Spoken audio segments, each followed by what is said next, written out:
Okay, this is the Valley of Tears by MMP Games. It's the latest in the Battalion combat series. Now this is a big game, as you can see.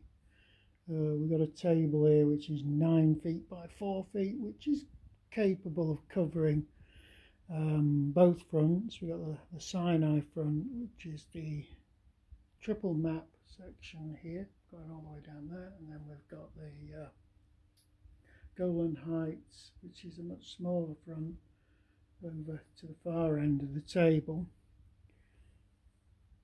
I'm only really just going to introduce this. I've never played BCS before, and BCS is a very different animal from any other war game. From what I've seen of it, I've studied quite a few videos, but I'm still really none the wiser about some of the core mechanics, which is a bit of a shame. I was hoping there'd be a set of videos that would cover everything from scratch, but they don't. They really just tend to jump straight in on BCS's mechanics, which I understand how the mechanics work, but I don't really understand what a unit can and can't do, which is pretty fundamental.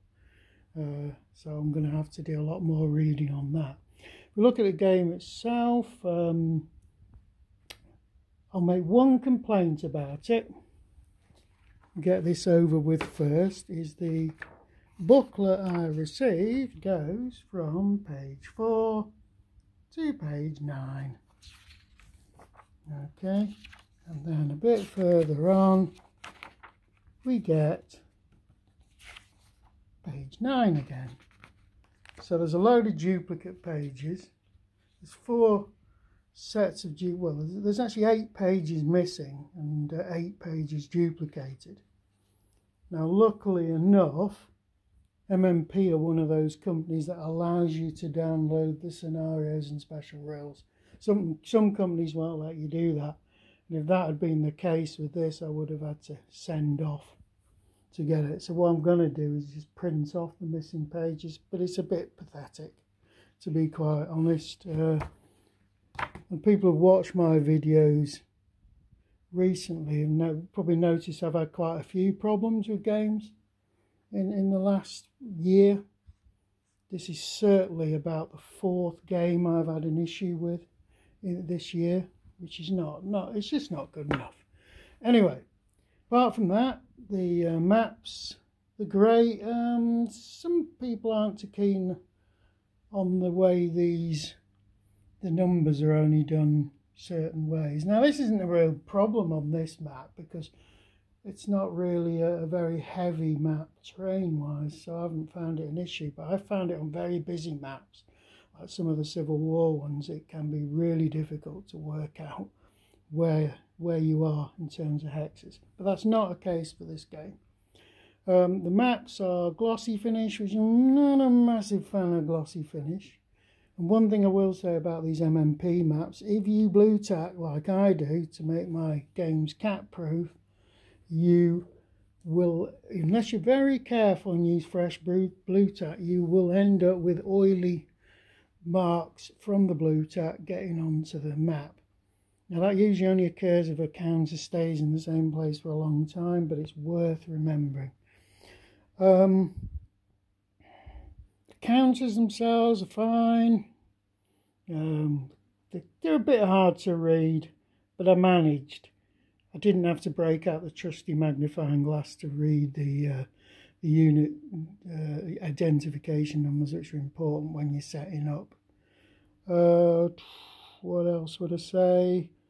Yeah, the counters, they don't need clipping, but I've clipped them all, which some people will laugh at because they know I used to be dead against clipping.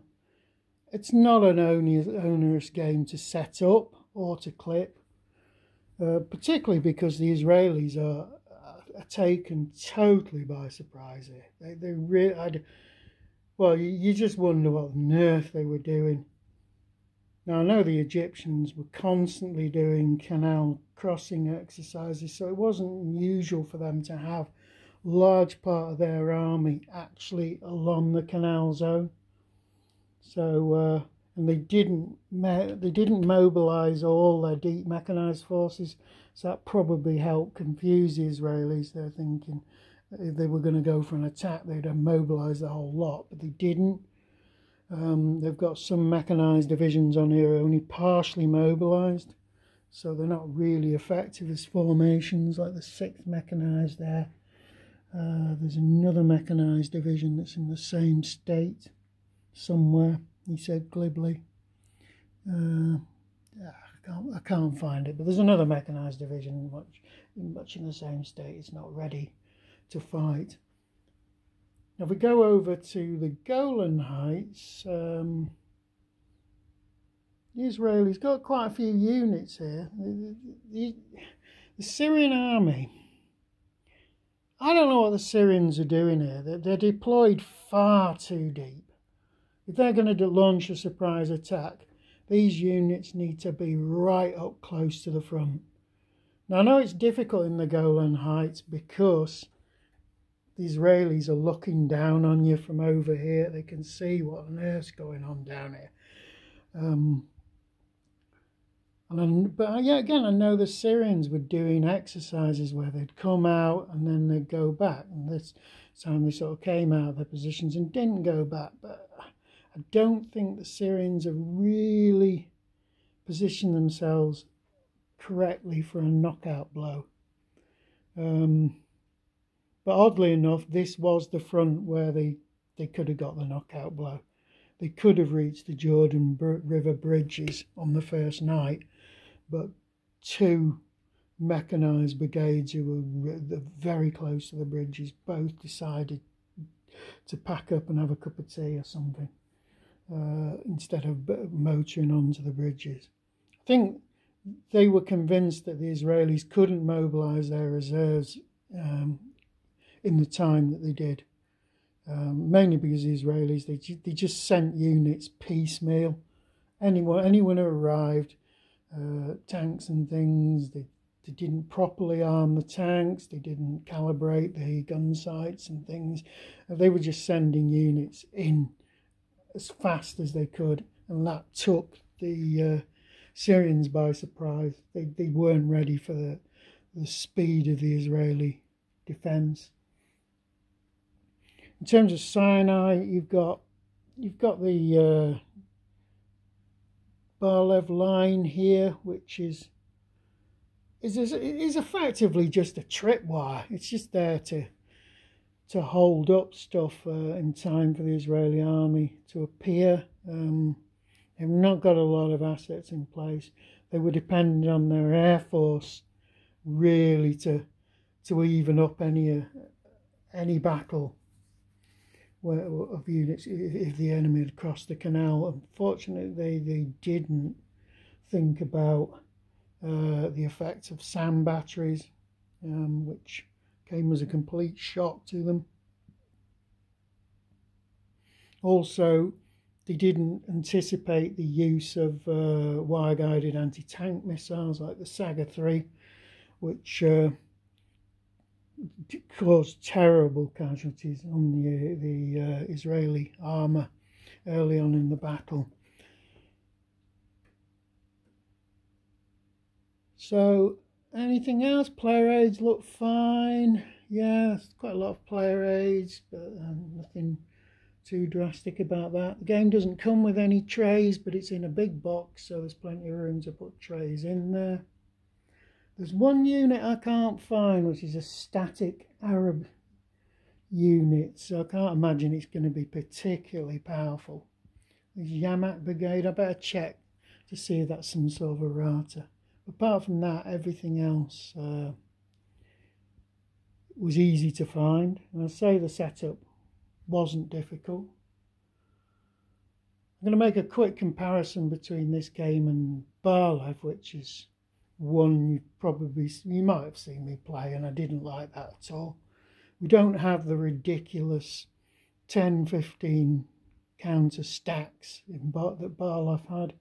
We don't have the horrendous 12 to 15 hour setup problems with Bar-Lev.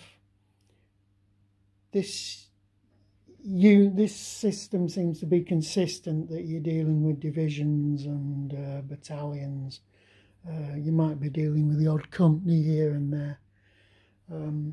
Whereas Barlev, you could play it with divisions, you could play it with brigades, you could play it with down to individual companies. This looks a lot better. You also got the fact that Barlev made the two maps the same size, obviously to make it easier to play on.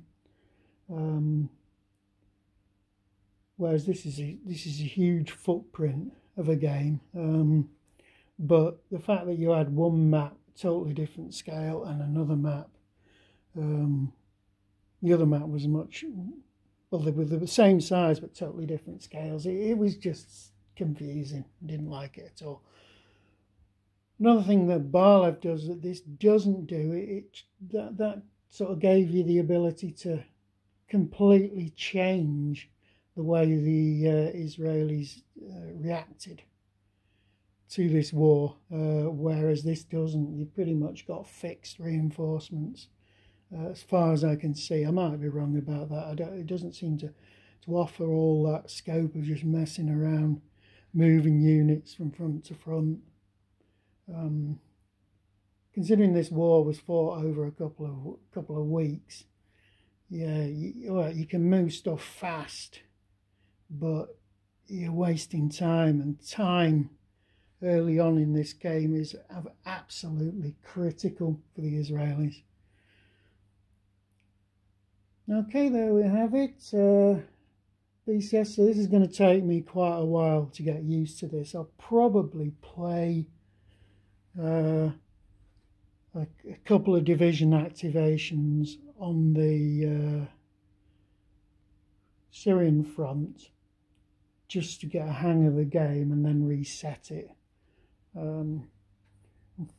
This will obviously mean that I wasn't really expecting this game to be available, so it's going to sort of kibosh any attempts to carry on with the Battle of White Plains, which has now gone back upstairs again. So it's been upstairs, downstairs, and it's upstairs again. Right, that's it. Here we go, BCS.